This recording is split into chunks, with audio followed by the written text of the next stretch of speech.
Everyone, welcome to the pharmacy lecture. Last lecture में हम anti cancerous drug की classification देखे थे, तो उसके अलावा और कुछ ड्रग है आज हम डिस्कस करेंगे। Cell cycle specific drugs. This drugs act only on particular phase of the cell cycle.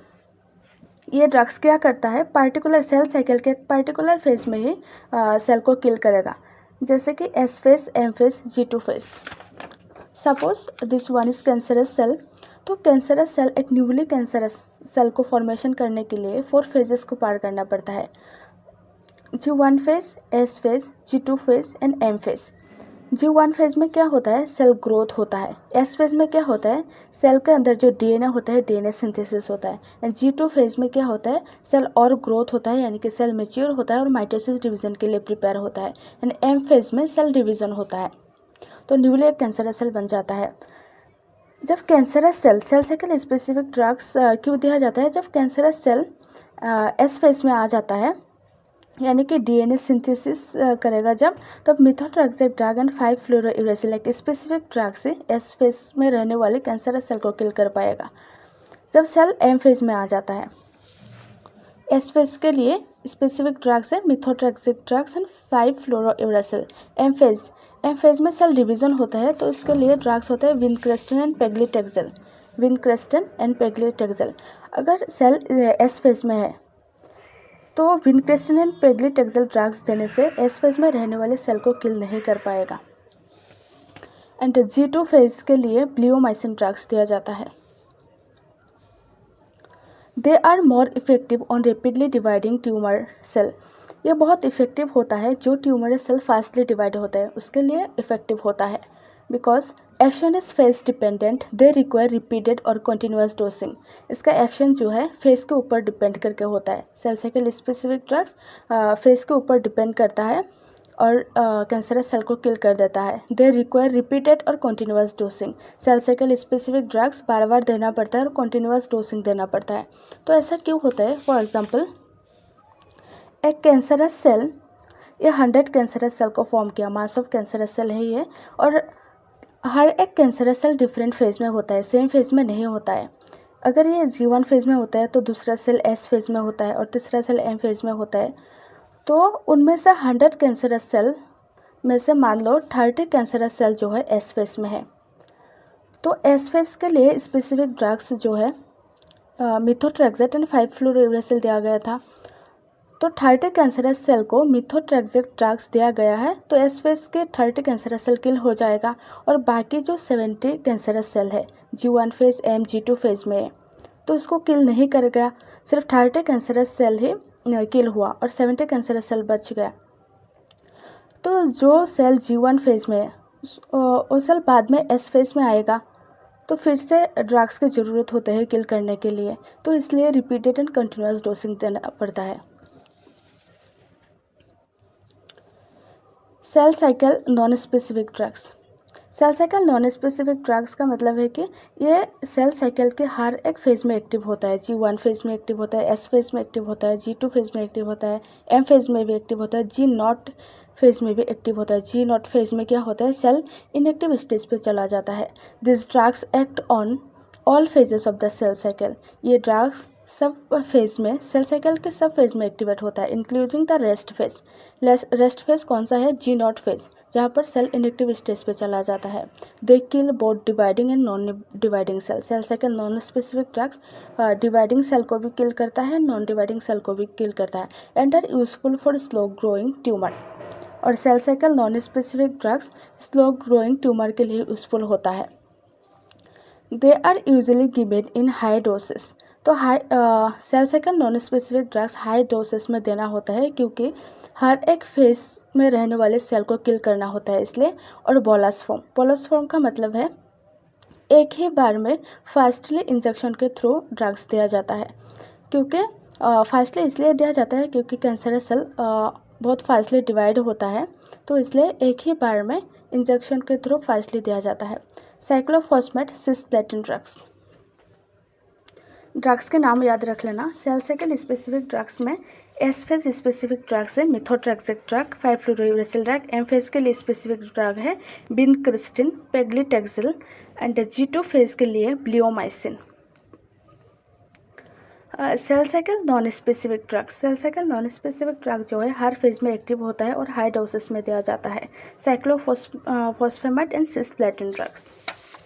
तो adverse effect of chemotherapy drugs. ये ड्रग्स देने से नुकसान क्या क्या होता है। कीमोथेरेपी ड्रग्स जो है 100% सिलेक्टिव नहीं होता है, क्योंकि कीमोथेरेपी ड्रग्स का जो मेन टारगेट होता है, जो सेल फास्टली डिवाइड करता है उसको किल कर देता है। तो हमारे बॉडी की जो नॉर्मल सेल होता है, कुछ नॉर्मल सेल फास्टली डिवाइड करता है, तो कीमोथेरेपी ड्रग्स नॉर्मल सेल को भी किल कर देता है, जिसके लिए एडवर्स इफेक्ट होता है। हम 3 एडवर्स इफेक्ट ऑन्कोलॉजी के चैप्टर स्टार्टिंग से मैं बोल रही हूँ कि एडवर्स इफेक्ट कीमोथेरेपी ड्रग देने से क्या होता है। बोन मेरो सप्रेशन होता है, माउथ अल्सर होता है एंड हेयर फॉल होता है, जिसको हम मेडिकल टर्म में एलोपेशिया बोलते हैं। Bone marrow suppression, myelo suppression. Bone marrow suppression मतलब बोन मेरो सप्रेस हो जाता है। बोन मेरो किसके लिए रिस्पॉन्सिबल होता है? आरबीसी, डब्ल्यूबीसी एंड प्लेटलेट्स बनाने के लिए रिस्पॉन्सिबल होता है। तो बोन मेरो सप्रेशन से 3-4 एडवर्स इफेक्ट याद रख पाओगे, क्योंकि देखो बोन मेरो रिस्पॉन्सिबल होता है आरबीसी, डब्ल्यूबीसी एंड प्लेटलेट्स बनाने के लिए। अगर बोन मेरो सप्रेस हो जाता है तो आरबीसी भी डिक्रीज हो जाएगा, डब्ल्यूबीसी भी डिक्रीज हो जाएगा, प्लेटलेट्स भी डिक्रीज हो जाएगा। तो डब्ल्यूबीसी का डिक्रीज होने को क्या बोलते हैं? ल्यूकोपेनिया। जब डब्ल्यूबीसी डिक्रीज हो जाता है, बॉडी पे इन्फेक्शन होने के चांसेस बढ़ जाता है, तो फीवर आता है। एनीमिया, क्योंकि आरबीसी डिक्रीज हो जाता है तो एनीमिया होता है। फैटिग। थ्रोम्बोसाइटोपेनिया। थ्रोम्बोसाइटोपेनिया का मतलब है प्लेटलेट्स की काउंट कम हो जाता है। प्लेटलेट्स नेचुरली किसके लिए रिस्पॉन्सिबल होता है? क्लॉटिंग के लिए, ब्लड क्लॉटिंग के लिए रिस्पॉन्सिबल होता है।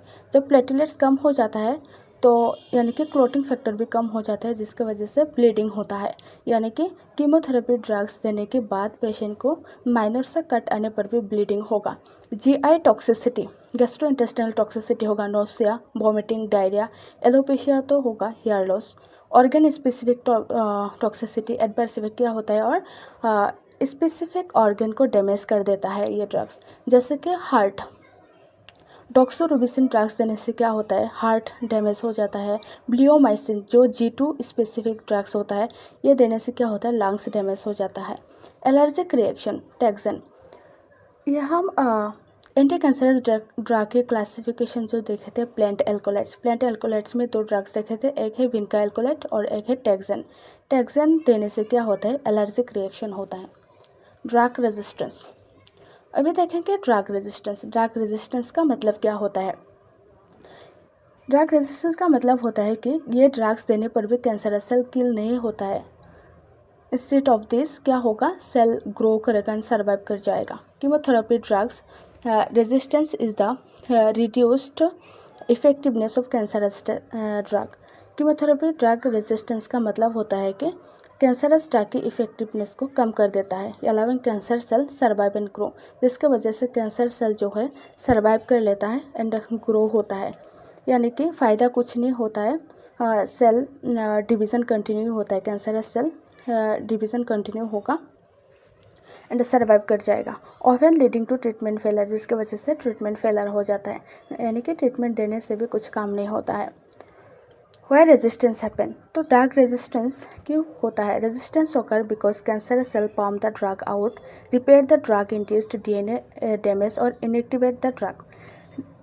रेजिस्टेंस होता है क्योंकि कैंसर सेल जो है जो ड्रग दिया गया था कैंसर सेल को किल करने के लिए, ये ड्रग को सेल के अंदर से बाहर निकल देता है पम्प के थ्रू।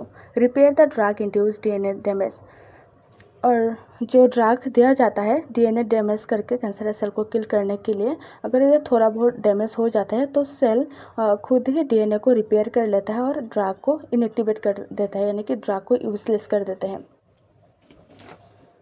तो रेजिस्टेंस क्यों होता है? मान लो ये कैंसरस सेल है तो ड्रग दिया गया, जब ड्रग दिया जाता है तब क्या होता है? सेल के जो रिसेप्टर होता है, तो ये रिसेप्टर के साथ सेल के अंदर एंटर कर जाता है और कैंसरस सेल को किल करने के लिए डीएनए डैमेज कर देता है। और क्या होगा? डीएनए डैमेज हो जाएगा तो सेल डेथ हो जाएगा। लेकिन जब रेजिस्टेंस पैदा होता है तब क्या होता है? ड्रग पम्प के थ्रू सेल के अंदर से बाहर निकल देते हैं और क्या होगा? और जो थोड़ा बहुत डीएनए डैमेज होता है, इस डीएनए को सेल खुद ही रिपेयर कर लेता है और ऐसे ड्रग को यूजलेस बना देते हैं। फ़ायदा कुछ नहीं होता है। तो रेजिस्टेंस का दो टाइप होता है, एक है नेचुरल रेजिस्टेंस और एक है एक्वायर्ड रेजिस्टेंस। देखेंगे कि natural resistance, cancerous cell drug को नेचुरली कैसे रेजिस्टेंस कर देते हैं। Cancerous cell are already resistant before treatment start. Treatment देने से पहले ही कैंसरस सेल ड्रग के अगेंस्ट रेजिस्टेंस पैदा कर देते हैं। ये कैसे होता है, देखो जब ड्रग्स दिया जाता है तब कैंसरस सेल के रिसेप्टर पर जाके बाइंडिंग होगा और एंटर करके डीएनए डैमेज करके सेल को डिस्ट्रॉय करने की कोशिश करेगा। लेकिन कुछ कैंसरस सेल में नेचुरली रिसेप्टर या एंजाइम नहीं होता, यानी कि ड्रग्स को टारगेटेड जगह ही नहीं मिलता सेल में बाइंडिंग होने के लिए। तब कैंसरस सेल रेजिस्ट कर देता है ड्रग के अगेंस्ट, यानी कि ड्रग को यूजलेस कर देते हैं। For example some solid tumours naturally do not respond to the certain drugs. कुछ सॉलिड ट्यूमर है जो नेचुरली रेस्पॉन्ड नहीं करता एंटी कैंसरस ड्रग के against. Acquired resistance, acquired resistance, cancerous cell initially respond and later stop responding after repeated exposure। Drugs देने पर initially क्या होगा, इनिशियली पेशेंट रेस्पॉन्ड करेगा यानी कि सेल को किल कर पाएगा, एंड लेटर स्टेज में क्या होगा, कैंसरस सेल क्या होगा, रेस्पॉन्डिंग करना बंद कर देगा, यानी कि सेल सर्वाइव कर जाएगा आफ्टर रिपीटेड एक्सपोजर। बार बार ड्रग्स देने से क्या होता है, रेस्पॉन्डिंग बंद कर देता है। For example mutation develop drugs no longer works. जब म्यूटेशन सेल में बार बार रिपीटेड डोज देने से क्या होता है, म्यूटेशन डेवलप हो जाता है कैंसरस सेल में एंड ड्रग्स और काम नहीं कर पाता। Combination therapy, combination therapy using more than one anti cancerous drug together to treat cancer. Combination therapy में एक से ज़्यादा ड्रग्स दिया जाता है कैंसरस सेल को ट्रीट करने के लिए। कॉम्बिनेशन थेरेपी का मेन एम है ज़्यादा कैंसरस सेल को किल करें।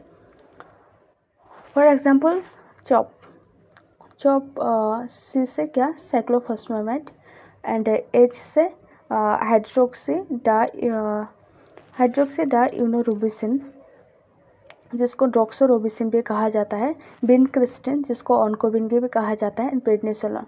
सी से साइक्लोफॉस्फेट एंड एच से हाइड्रोक्सी डाइयूनोरोबिसिन एंड ओ से ऑनकोबिन एंड पी से प्रेडनिसोलोन ड्रग।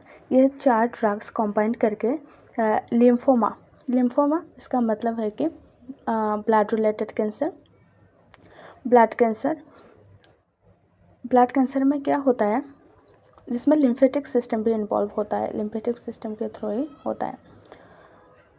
तो ब्लड कैंसर में ये 4 ड्रग्स कंबाइन करके दिया जाता है, और ऐसा नहीं है कि हर एक ड्रग्स का हाई डोसेज दिया जाता है, हर एक ड्रग्स का लो डोसेज दिया जाता है ताकि एडवर्स इफेक्ट कम हो, साइड इफेक्ट कम हो।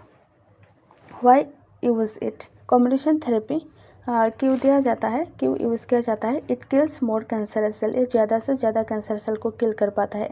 Reducing chances of drug resistance के चांसेस कम होता है। Allow lower doses less side effect, lower doses हर एक ड्रग्स के लोअर डोसेस होता है जिसमें साइड इफ़ेक्ट भी कम होता है। Target different phases of cell cycle के डिफरेंट फेजेस को टारगेट करता है, जैसे कि G1S, G2, M फेज, हर एक फेजेस को टारगेट करेगा। तो आज के लिए इतना ही। अगर वीडियो अच्छा लगा है तो लाइक शेयर एंड सब्सक्राइब करें। Thank you.